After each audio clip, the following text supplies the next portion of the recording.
Binasa mo na, di ba, Ephesians 4:10. Okay, sige pa, binasa mo na, Epesa. Next question. Okay. Kanina inamin mo, nakarecord, na tayong lahat ng mga tao ay gawa ng Diyos. Yan. O, tinanong din kita kung sino ang tao na hindi ginawa ng Diyos. Wala kang maisagot. No? Susunod yung tanong, kung ginawa ng Diyos ang mga tao, sino namang tao ang ginawa ng Diyos para gumawa ng masama? Yan ang tanong sa'yo.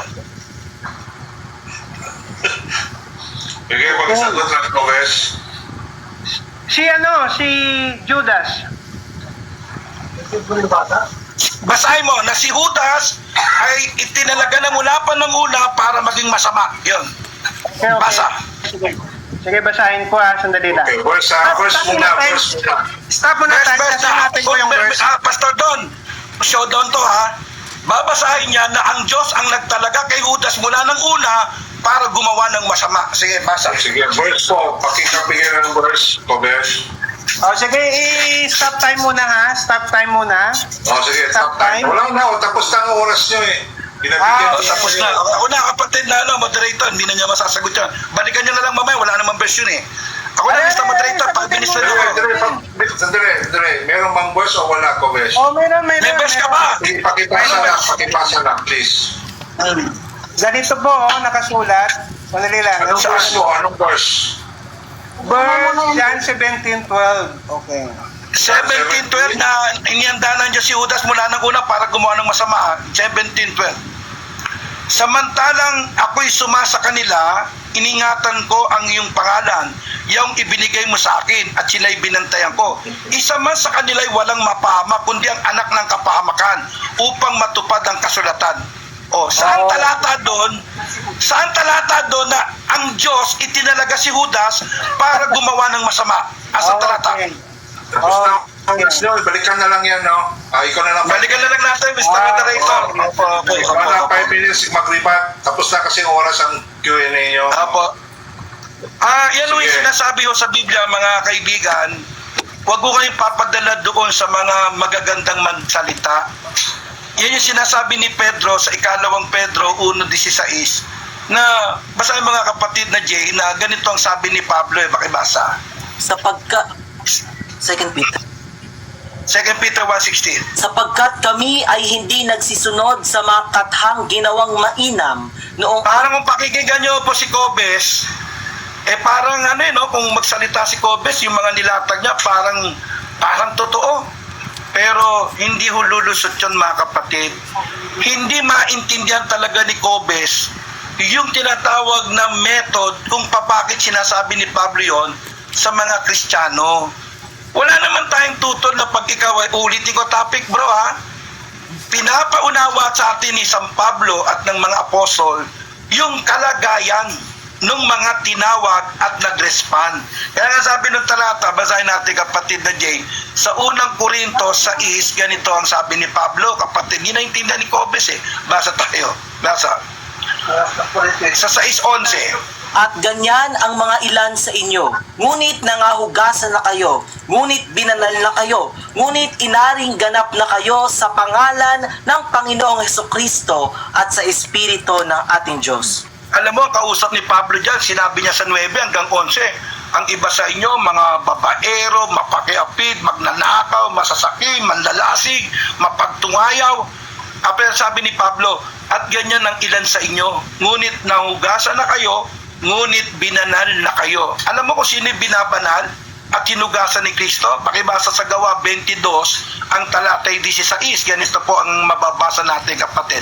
Basa. At ngayon, Acts 22, 16. At ngayon, bakit ka tumitigil? Magtindig ka at ikaw ay magbautismo at hugasan mo ang iyong mga kasalanan na yung mga Kristiyano pala, kaya sila binanal kasi nahugasan sila.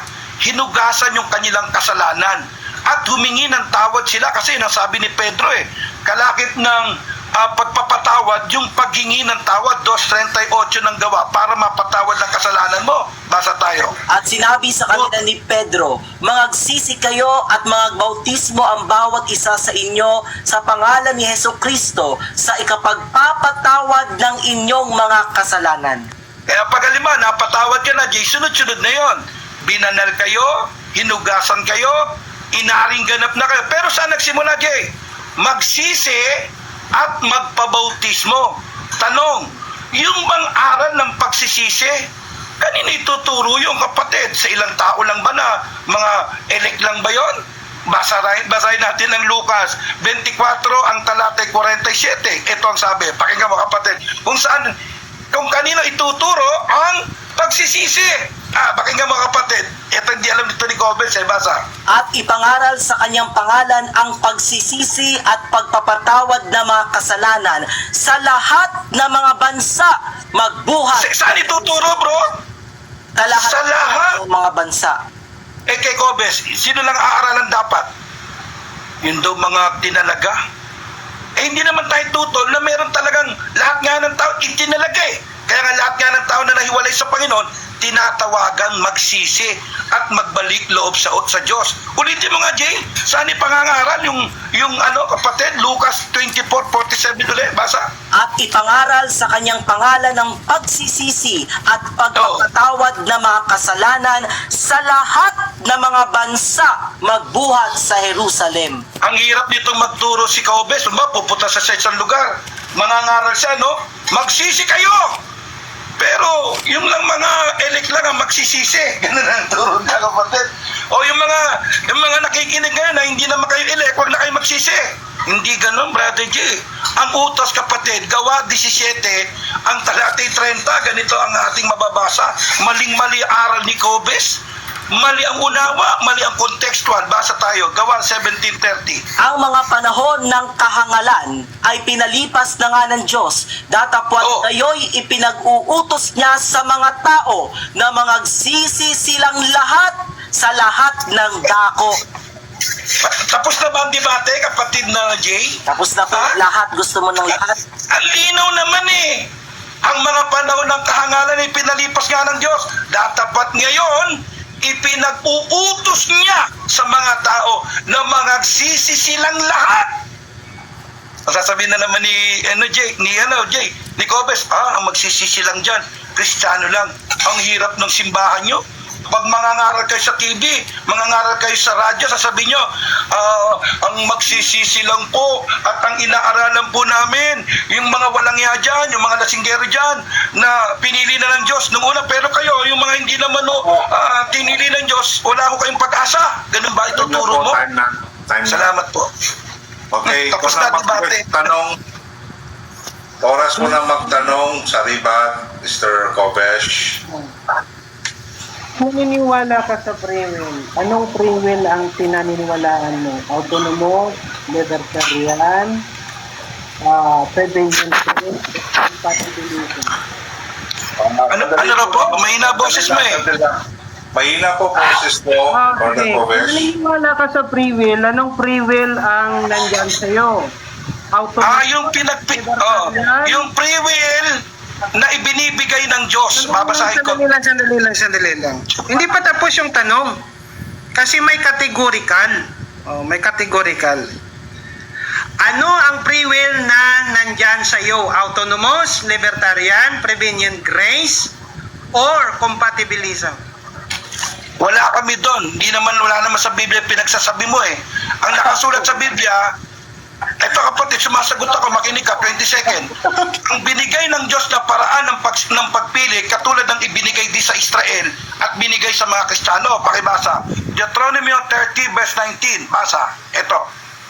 Aking tinatawag ang langit at ang lupa na pinakasaksi laban sa inyo sa araw na ito, na aking ilagay sa harap mo ang buhay at ang kamatayan, ang pagpapala at ang sumpa, kaya't piliin mo ang buhay upang... Sino pipili, Jay? Sino pipili? Tao po.